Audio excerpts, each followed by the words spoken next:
Hi everyone, welcome back to our channel. This is me Kate here and I'm back with new tutorial video.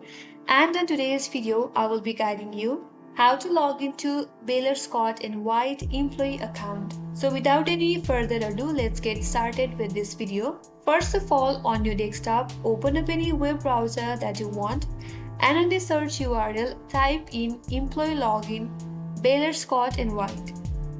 Then press enter on your keyboard. That will take you to these multiple search results. From there, click on this link that says portal login or www.bswhealthplan.com pages login. Click on that.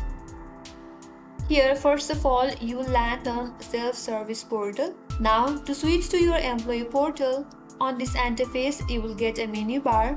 From there, click on an employer.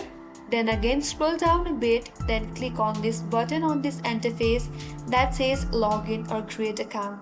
Then you will be taken to login page. On this interface, there you will get to see a login form. So first of all, enter your username that must be valid, and under that enter your correct password. If you want to save your login credential, click on this remember me option, then your login credential will be saved for the next time you try to log into your account. In case you forgot your username or password, in order to recover that, click on this link provided that says forgot username and forgot password. That will help you out to recover your account. Or if you don't have an account yet, you can create an account by clicking on this button that says create an account.